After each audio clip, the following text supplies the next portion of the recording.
Siapa percaya bahwa setiap kata dari Tuhan itu sanggup mengubahkan? Kalau Tuhan mengucapkan satu kata aja, nggak usah satu kalimat, segala sesuatu akan menjadi beda. Karena itu saya berikan judul pada hari ini, firman yang saya bagikan, kata-kata penghibur untuk orang susah. Saya tahu akan keluar kata-kata hikmat sebagai karunia dari Roh Kudus di sini. Akan ada kalimat-kalimat yang muncul dari hati Bapa. Saya yakin setiap Anda pasti mendapat jawaban. Karena itu jangan bersedih hati ya, Tuhan pasti menolongmu. Itu kalimat ke-1 dulu, terima di dalam hati. Tuhan pasti menolong Anda. Tuhan akan menolongmu. Jangan sedih, jangan susah. Di sini saat ini Tuhan memberi hidangan. Hidangan di hadapan lawan. Urapannya melimpah, mengalir seperti dari kepala, seperti dari sebuah cawan yang melimpah ruah. Akan ada urapan, dan urapan itu ada dalam kata-kata firman. Kita buka sama-sama di Yesaya pasal 51, ayat 1-5 bunyinya begini, kata-kata penghibur untuk Sion, firman Tuhan. Dengarkanlah aku, hai kamu yang mengejar apa yang benar. Hai kamu yang mencari Tuhan, pandanglah gunung batu yang daripadanya kamu terpahat. Dan kepada lobang penggalian batu yang daripadanya kamu tergali. Pandanglah Abraham, bapa leluhurmu, dan Sarah yang melahirkan kamu. Ketika Abraham seorang diri, aku memanggil dia.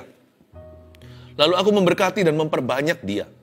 Sebab Tuhan menghibur Sion, menghibur segala reruntuhannya. Ia membuat padang gurunnya seperti taman Eden, dan padang belantaranya seperti taman Tuhan. Di situ terdapat kegirangan dan sukacita, nyanyian syukur dan lagu yang nyaring. Perhatikanlah suaraku, hai bangsa-bangsa, dan pasanglah telinga kepadaku, hai suku-suku bangsa. Sebab pengajaran akan keluar daripadaku, dan hukumku sebagai terang untuk bangsa-bangsa. Dalam sekejap mata, keselamatan yang daripadaku akan dekat. Kelepasan yang kuberikan akan tiba, dan dengan tangan kekuasaanku aku akan memerintah bangsa-bangsa. Kepada kulah pulau-pulau menanti, perbuatan tanganku mereka harapkan. Ada kata-kata hikmat dari Roh Kudus untuk kita semua, setiap orang memperoleh jawaban. Kata-kata penghibur untuk orang susah, jikalau Anda sedih hati hari ini, Anda berada di saat teduh bersama yang tepat waktu. Ayat 1, dengarkanlah aku, hai kamu yang mengejar apa yang benar. Perhatikan alamatnya, Tuhan berbicara kepada orang yang mengejar apa yang benar. Mungkin Anda benar, mungkin Anda salah. Asal sekarang arah Anda benar, yaitu mengejar kebenaran, Tuhan pasti berbicara kepadamu. Poin ke-1, Tuhan pasti berbicara atas situasi kita. Ini kalimat pertama. Ini kata-kata penghibur yang nomor 1 Anda perlu catat dan tuliskan. Jadikan ini rema dan jawaban. Tuhan pasti berbicara atas situasiku. Tuhan gak akan diam 1000 kata. Pasti Tuhan itu berbicara. Kita bukan menyembah patung yang mati atau yang bisu. Allah yang menciptakan mulut dan lidah bibir kita. Tuhan sendiri adalah Allah yang berbicara. Tuhan pasti menerangi dan Tuhan pasti menerangkan. Hanya jangan bersandar pada pengertianmu sendiri dan cepat-cepat menuduh Tuhan tidak peduli. Tuhan pasti berbicara atas situasi kita. Ada hikmat di dalamnya. Hanya jangan tentukan bagaimana cara Tuhan berbicara. Yang pasti selalu sesuai dengan firman Allah. Tapi caranya itu atau metodenya jangan ditentukan dulu. Kalau kita dalam masalah seringkali, kerap kali kita menuduh Tuhan kok diam saja. Nah pertanyaannya, yang disebut Tuhan ngomong itu seperti apa? Apakah kita perlu mendengar suara audible? Hai Philip Mantova, apakah kita siap? Bahkan kalau kita mendengar suara audible pun, bisa jadi nanti bukan mendengarkan suara Tuhan, kita bisa berdebat dengan Tuhan. Mumpung nih, Tuhan buka jalur komunikasi, bisa kedengaran di telinga jasmani. Pasti ujungnya debat sama Tuhan. Kenapa? Ternyata kalau Tuhan bicara dengan suara yang kedengaran di telinga kita pun bukan menjadi jaminan bahwa kita akan mendengarkan. Paling kita hanya mendengar suaranya, kita tidak akan mendengarkan apa yang dia hendak katakan. Karena kita pasti membantah. Kalau niatnya nggak percaya dari awal, ujungnya pasti adalah bantahan. Iya kan? Jangan tentukan metode caranya Tuhan berbicara seperti apa. Yang disebut Tuhan diam itu mungkin kalau hati kita itu mau tenang, kita akan bisa menangkap isi hatinya meskipun kita nggak mendengar suara audible apa-apa. Meskipun ada audionya, Tuhan bisa bicara lewat the spirit of understanding atau roh pengertian. Bisa jadi juga Tuhan bicara lewat keadaan, lewat teman kita. Yang pasti tidak akan melanggar firman Tuhan. Dan Tuhan pasti bicara lewat firman. Lewat tulisan-tulisan di Alkitab, lewat pengajaran seperti ini. Karena Tuhan sendiri yang berkata, pengajaran akan keluar daripadaku dan hukumku sebagai terang untuk bangsa-bangsa di salah satu ayat yang kita baca tadi. Atau Tuhan juga bisa bicara lewat peneguhan-peneguhan yang terjadi. Lalu tiba-tiba burung gagak pun atau keledai Bileam itu bisa angkat suara, misalnya orang-orang yang kita nggak duga, padahal dia bukan anak Tuhan. Bisa memberi kita hikmat-hikmat yang kita tidak prediksi. Sebab segala pengetahuan yang baik itu milik Tuhan. Setiap pengetahuan, setiap hikmat itu dari Tuhan datangnya. Mau dari ilmu pengetahuan lah, mau dari siapapun juga, emas, perak, permata, dari mulut babi pun tetap berharga. Jangan lihat salurannya, lihat sumbernya. Kalau itu pengetahuan yang baik, kalau itu adalah hikmat, kalau itu adalah kebijaksanaan, itu semua dari Tuhan. Mungkinkah Tuhan sedang berbicara atas situasimu? Tapi kita terburu-buru menentukan dulu, Tuhan harus bicara cara begini, gak boleh cara begitu. Terbukalah, karena kita tidak bisa mengontrol Allah. Kita tidak bisa memerintahkan Tuhan. Tuhan itu maha kuasa, berarti dia berdaulat di atas kita. Tuhan tidak pernah berbicara dengan cara yang sama. Tuhan punya 1001 cara. Tapi semua cara Tuhan pasti benar dan sehat. Dan sekali lagi, tidak akan keluar dari framework, tidak akan keluar dari firman-Nya sendiri. Tidak akan melanggar firman yang tertulis di Alkitab. Terbukalah hatimu. Tuhan pasti berbicara atas situasi kita. Dengarkanlah aku. Mana mungkin Allah suruh menyuruh umatnya untuk mendengarkan kalau dia bisu. Dengarkanlah aku, hai kamu yang mengejar apa yang benar. Yang penting hati kita mengejar kebenaran dalam batin. Sebab kebenaran dalam batin itu yang Tuhan inginkan. Yang penting arah kita benar, kita mengejar kebenaran. Dengarkanlah aku, berarti Tuhan tidak bisu. Dari ayat ini Tuhan tidak perlu janji, aku pasti akan bersuara, aku pasti akan bicara, aku pasti akan menerangkan. Dengan Tuhan memerintahkan, dengarkanlah saya, itu sendiri sebuah jaminan bahwa Allah sudah berbicara dan sedang berbicara dan akan berbicara dalam kehidupan setiap keluarga saat teduh untuk menghadapi situasimu. Jadi jangan susah. Kenapa susah kalau Tuhan bicara? Kalau ada teman dialog yang maha tahu dan maha kuasa, kenapa susah? Dengarkanlah aku, hai kamu yang mengejar apa yang benar, hai kamu yang mencari Tuhan. Yang penting hati kita mencari Tuhan, bukan menghakimi Tuhan. Kalimat ke-1 tadi ya kata-kata penghiburan untuk Anda. Ini kata-kata adalah comfort zone-nya Tuhan untuk orang susah. Ini zona nyaman untuk orang-orang yang sedang menderita, diterpa badai taufan kehidupan. Tuhan pasti berbicara atas hidup kita. Katakan pada dirimu sendiri, Tuhan pasti bicara atas situasiku. Kedua, kita lihat berikutnya, pandanglah gunung batu yang daripadanya kamu terpahat, dan kepada lobang penggalian batu yang daripadanya kamu tergali. Disuruh pandang gunung batu yang daripadanya kamu terpahat. Jikalau kita batu, kita harus memandang gunung batu. Batu bisa longsor dari bukit, jatuh ke jalanan. Di beberapa jalan-jalan tol, yang kayak begitu landscape-nya, akan dikasih jaring oleh pemerintah supaya kalau batu jatuh tidak kena ke kendaraan yang sedang lalu lalang. Batu bisa jatuh, tetapi gunung batu yang daripadanya batu tersebut terpahat, itulah fondasi yang kuat. Dan kepada lobang penggalian batu yang daripadanya kamu tergali. Tahukah bahwa di bawah batu-batu yang kelihatannya besar itu, Seperti gunung itu kan juga gunung batu. Yang di bawah tanah itulah fondasinya. Maksudnya apa? Nomor 2, ini kata-kata dari Tuhan untuk menghiburmu. Pandang berkat sebelumnya jika belum ada mujizat. Kalau Anda belum melihat mujizat, batu-batu yang Anda harapkan belum berjatuhan. Kalau Anda melihat di lubang penggalian itu, belum ada sesuatu yang bisa Anda jadikan pegangan, pandanglah gunung batunya.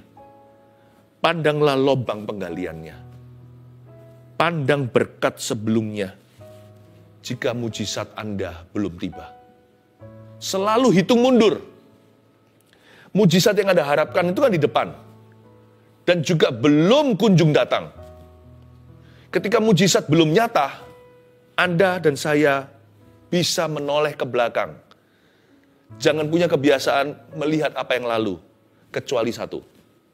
Kalau Anda melihat Tuhan dulu pernah mengadakan mujizat, Tuhan dulu pernah menolongmu, Tuhan pernah memberimu berkat, hitunglah itu one by one. Kalau mujizat belum nyata, jangan mengeluh. Kalau belum tiba di depan Anda, jangan kecewa. Lihat ke belakang dan berkata, once, pernah suatu hari, Tuhan melakukan berkat ini. Pujilah Tuhan untuk berkat yang lalu. Karena berkat Tuhan yang pernah terjadi di hidupmu tidak bisa kadaluarsa. Itu akan terus-menerus jadi kesaksian. Bukan hanya kesaksian yang didengarkan orang Anda memuliakan Tuhan. Tapi terutama kesaksian bagi Anda sendiri. Setiap berkat mujizat yang pernah Anda alami, itu kesaksian rohmu. Bahwa Tuhan sanggup melakukannya lagi, dan Tuhan selalu memberi yang baru. Gak ada 2 mujizat yang sama. Tuhan gak perlu melakukan 2 kali pekerjaan yang sama. Diulang lagi. Selalu baru setiap pagi, rahmat kasih karunia-Nya tak pernah gagal dalam hidup kita. Hanya karena kebajikan kemurahan belum nampak mata, bukan berarti Tuhan gak ada. Kalau kita kecewa sama batu, kan rugi, saudara. Harusnya yang kita banggakan itu adalah gunung batunya. Harusnya yang jadi pegangan kita adalah lubang penggalian. Gunung batu yang daripadanya kita terpahat, itulah fondasi yang kuat. Jadi anak-anak Tuhan harus pandai berkata, sekalipun ini belum terjadi, at least I have ... isi sendiri. Meskipun belum ada mujizat terjadi, paling tidak aku masih punya, isilah. Memang betul sih aku masih dalam hutang piutang, tapi paling tidak Tuhan memberkati kesehatanku, aku tidak jatuh sakit. Memang mengembalikan hutang itu perlu pelan-pelan. Saya tidak punya, saya harus berusaha. Asal saya tidak ada niat lari, karena saya adalah orang yang takut akan Allah. Tetapi puji Tuhan loh, saya nggak boros di biaya obat. Saya tidak banyak sekali bocor, saya nggak bocor sama sekali malahan, di dalam biaya dokter. Karena saya diberikan kesehatan. At least I'm healthy. Itu loh. Kalau batunya nggak ada, puji gunungnya. Anda selalu melihat ke belakang. Hitunglah berkat. Jikalau belum ada mujizat. Apa yang sudah Anda miliki, apa yang masih Anda punya. Hitunglah itu. Kalau Anda yang sakit, Anda bisa berkata, oke, aku minta sembuh. Doakan aku. Ya, jangan jemu, terus berdoa hingga sesuatu terjadi.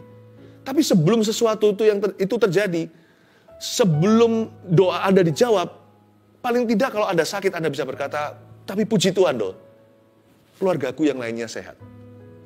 At least my wife is healthy. Jikalau yang sakit adalah suami.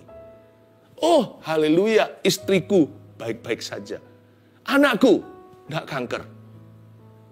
Anda harus bisa menghitung berkat.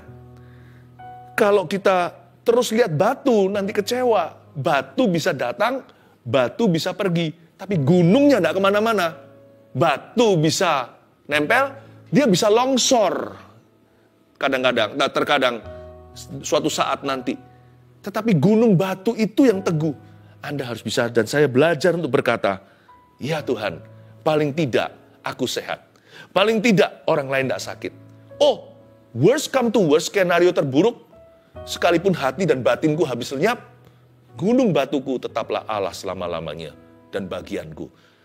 Kalau misalkan kita apes melulu, seperti Ayub dicobai kanan kiri, segala sesuatu diambil dari dia kecuali nyawa, Anda bisa berkata, at least I'm still alive. Aku masih hidup. Atau bahkan kalau hidup pun setengah mati, Anda bisa berkata, at least paling tidak, nama aku tertulis di kitab kehidupan. Skenario terburuk, karena hidupku adalah Kristus, aku berusaha untuk setia sampai pada akhirnya. Mati pun adalah keuntungan. Ini bukan niat bunuh diri, ini menghargai hidup sampai titik darah penghabisan.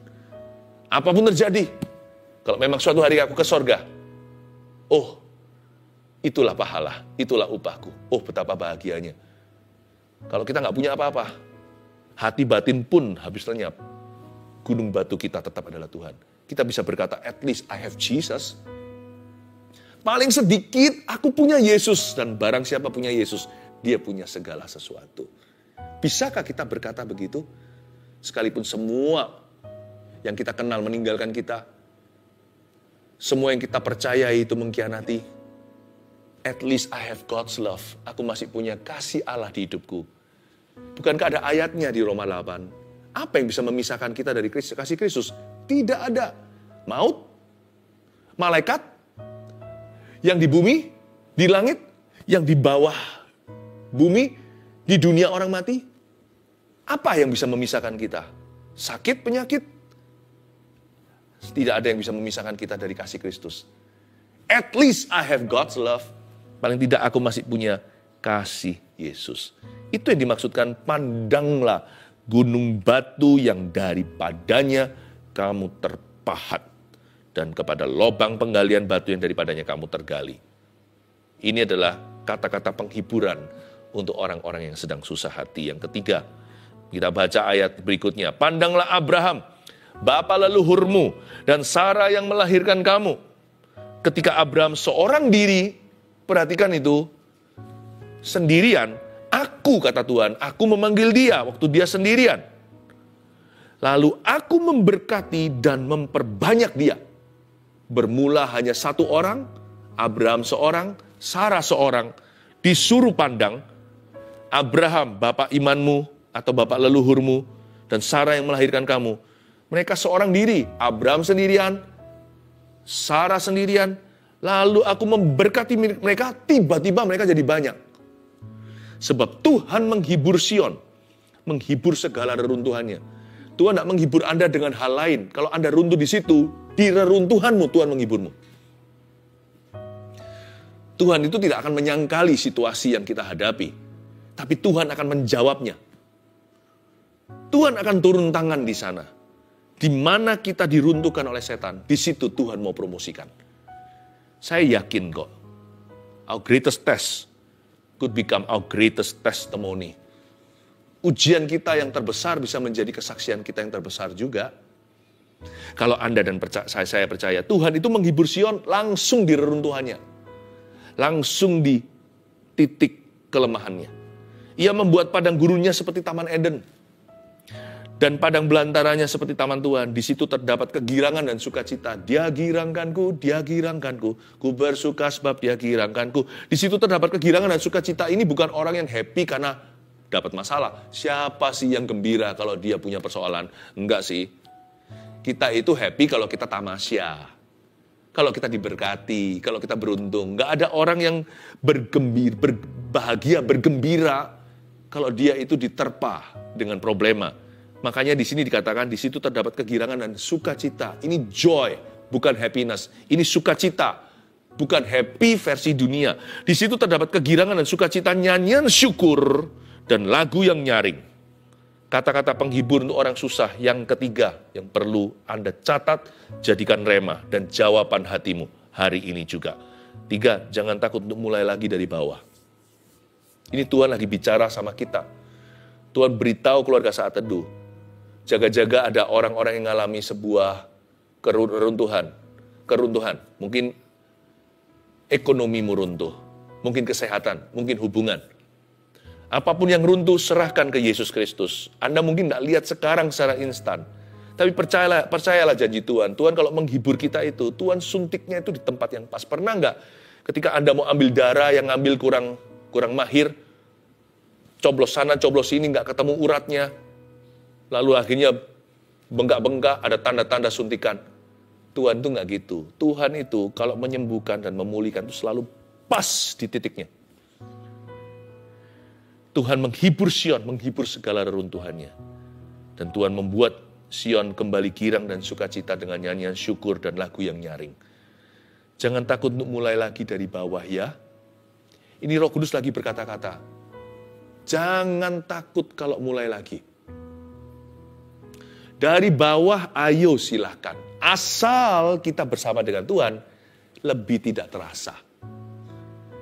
Karena prosesnya itu, sekalipun tidak mudah, asal Tuhan beserta, maka waktu yang lama akan terasa lebih pendek. Kalau Tuhan jamah kita, segala sesuatu rasa lebih singkat, bukan berarti instan. Kalau tiap hari kita masuk hadirat Allah, susah hati iya, tapi kalau kita masuk hadirat Allah selalu dapat jawaban. Masalah kita belum pergi, kondisi keadaan kita belum berubah, tapi hati kita diubahkan. Tiap kali kita lagi lemes iman, nggak kuat lagi rasanya nggak bisa move on dari sini, Anda buka Alkitab, dikuatkan dan diteguhkan. Rema-rema berbicara, bukan hanya remah-remah roti saja, tapi dapat sungguh-sungguh pabrik rotinya. Sumber firman itu seperti masuk dalam hatimu. Mulai dari bawah pun lebih tidak terasa kalau Allah beserta. Dan jangan lupa loh, Tuhan kita juga sumber akselerasi. Dia bisa membuat proses yang lama dipercepat. Tuhan juga bisa membuat sesuatu harusnya lekas dan cepat saja bisa tercapai, jadi lambat. Bangsa Israel contohnya. Karena mereka itu kan bandel, mereka nggak nurut mencobai Tuhan, maka Tuhan berkata, ya sudah, sesuai dengan pengakuan imanmu yang salah.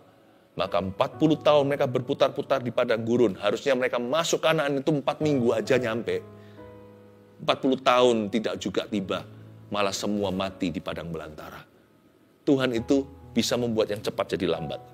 Makanya orang yang berliku-liku sama Tuhan, Tuhan nanti liku-liku sama dia. Makanya kalau diproses sama Roh Kudus, cepat lulus. Jangan her-her melulu, jangan diulang-ulang di titik itu. Tapi Tuhan juga bisa membuat sesuatu yang sifatnya lambat.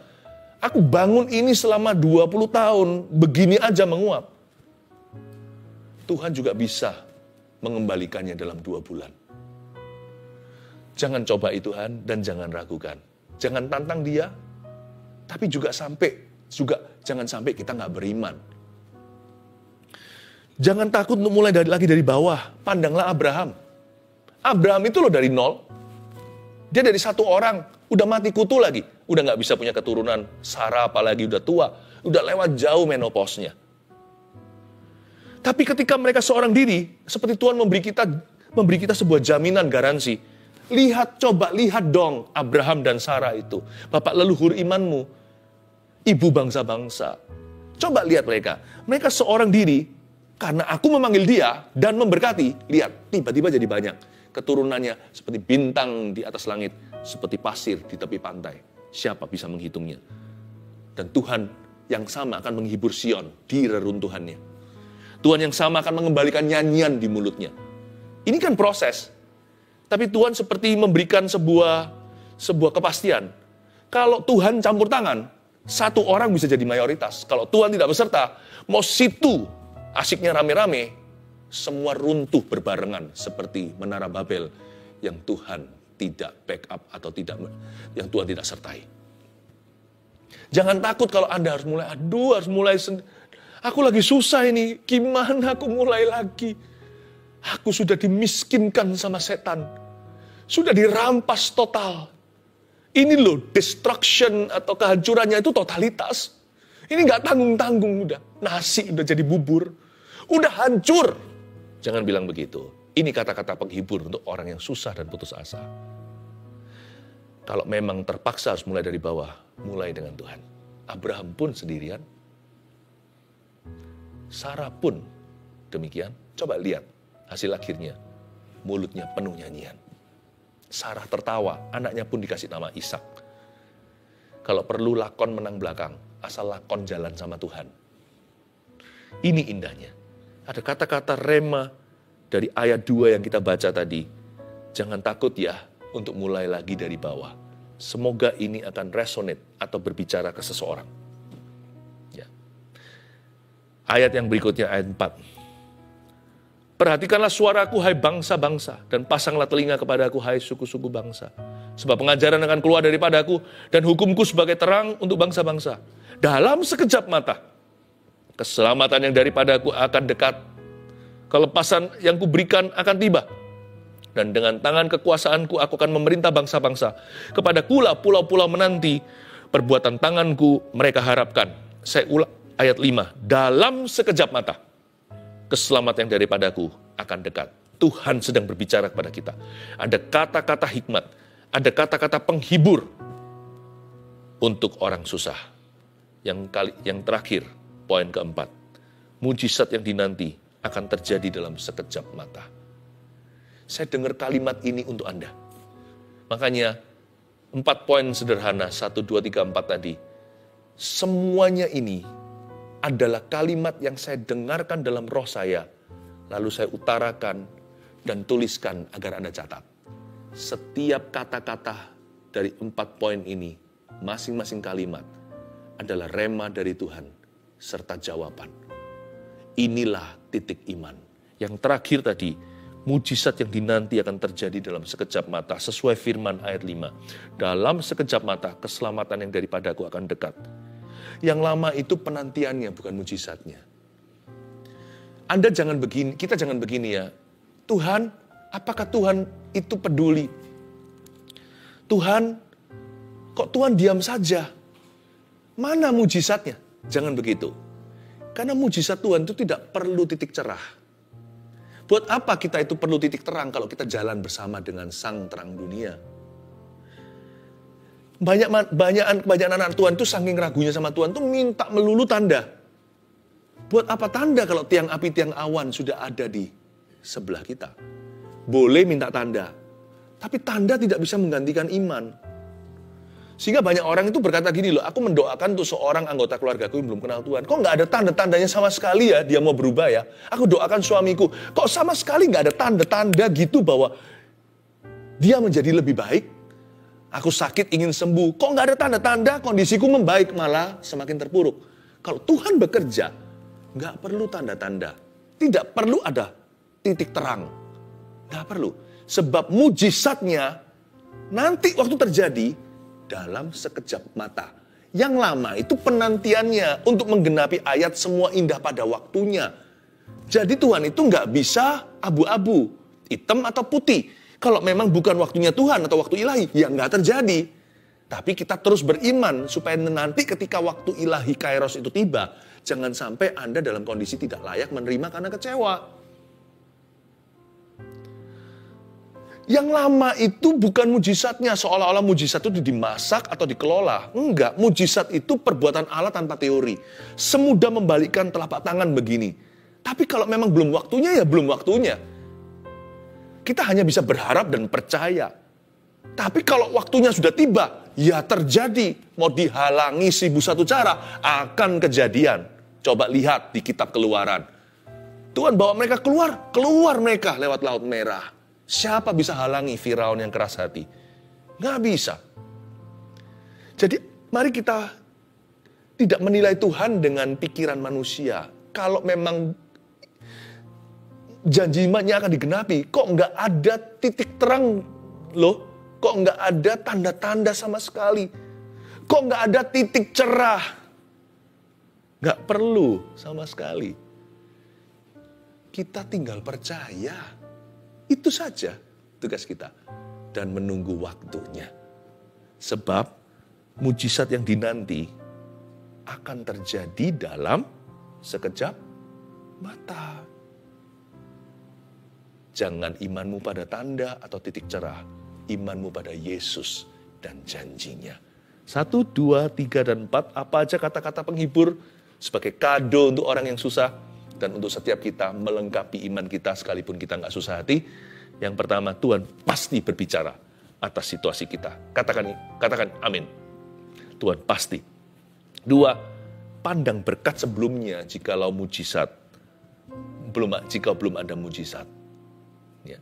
Selalu hitung berkatmu satu persatu ya, jangan lupa. Selalu referensi kembali ke masa lalu. Tuhan pernah berbuat ini dan itu. Itu kita dengungkan sambil nunggu mujizat kemudian. 3, ini catat, ini penting sekali. Kalau memang terpaksa ya, kalau harus, jangan lari dari proses ini. Jangan takut untuk mulai lagi dari bawah. Tambahi ini, asal Tuhan beserta. Yang terakhir, mujizat yang dinanti akan terjadi, pasti terjadi. Dan nanti kalau terjadi, terjadinya dalam sekejap mata. Ya, boleh minta tanda, tapi jangan berhalakan. Selalu taruh percaya pada firman Tuhan. Kalau Tuhan bicara, pasti akan terjadi. Kata-kata penghibur untuk orang susah, ini kado saat teduh bersama. Untuk keluarga saat teduh yang bergumul dengan sesuatu. These 4 sentences, 4 kalimat ini, will carry you to your victory. Akan menggendongmu masuk pada kemenangan. Yang percaya katakan, amin. Ku percaya mujizat, ku lihat yang telah bebas, sungguh ajaib diubahkan, yang ditebus Tuhan. Bunga bakung yang berkembang di padang yang gersang, ku percaya mujizat, sebab percaya Tuhan. Ku percaya mujizat, ku lihat yang telah bebas, sungguh ajaib diubahkan, yang ditebus Tuhan. Bunga bakung yang berkembang di padang yang gersang, ku percaya mujizat, sebab percaya Tuhan. Haleluya. Ku percaya mujizat, ku lihat yang telah bebas, sungguh ajaib diubahkan, yang ditebus Tuhan. Bunga bakung yang berkembang di padang yang gersang, ku percaya mujizat, sebab percaya Tuhan. Bunga bakung yang berkembang di padang yang gersang, bunga bakung yang berkembang di padang yang gersang,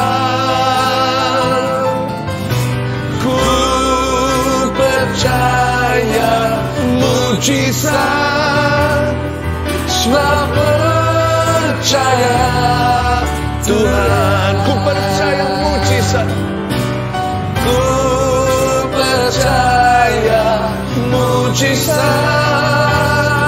sebab percaya Tuhan. I believe in miracles, for I believe in God.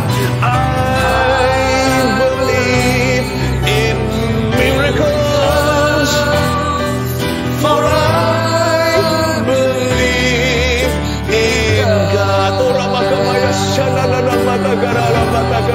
Angkat suaramu, angkat seluruh jiwa ragamu, angkat rohmu, berbicara kepada Tuhan.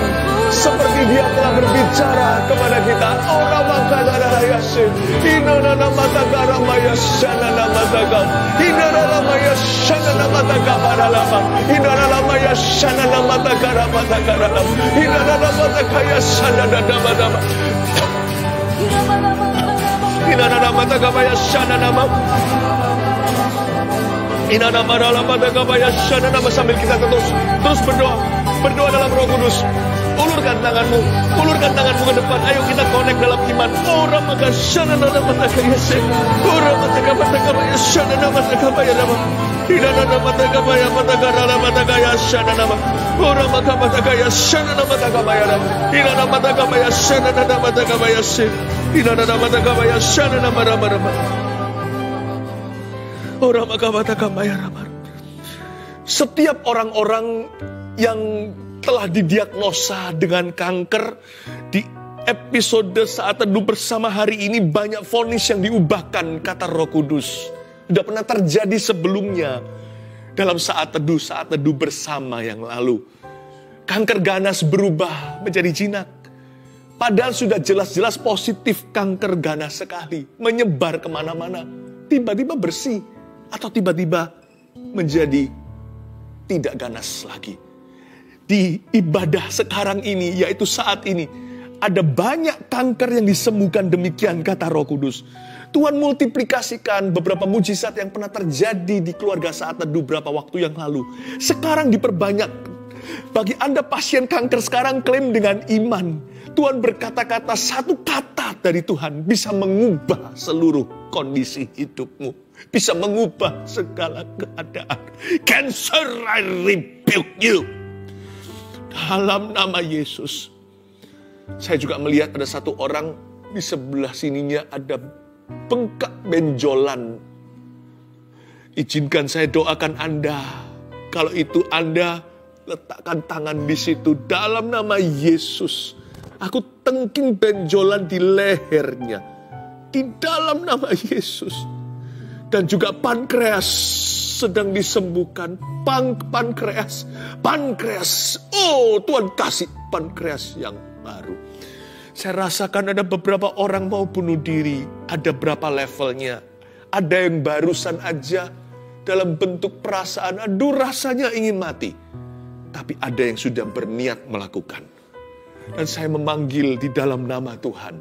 Setiap orang-orang yang memikirkan saja, apalagi yang sudah mulai mengusahakannya. Kalau Anda mau membunuh dirimu sendiri, urungkan. Tuhan selamatkan setiap jiwa yang mau mengakhiri nyawanya. Tuhan mengasihimu, saudaraku. Di dalam nama Yesus ada seorang namanya Anas. Anas, jangan bunuh dirimu. Yesus cinta padamu. Listen to me. Urungkan itu. Saat ini aku lakukan satu pelayanan kelepasan, pemutusan atas setiap kuasa kegelapan yang mengikatmu, yang membelenggu di dalam nama Yesus Kristus. Setiap saudara-saudara yang masuk kategori ini, cepat buka hati, Roh Kudus akan masuk dan menyelamatkanmu. Termasuk yang namanya disebut tadi, Jesus loves you. Haleluya. Tuhan jamah semua keluarga Saat Teduh, terutama mereka yang menyampaikan permohonan. I bless them in Jesus' name.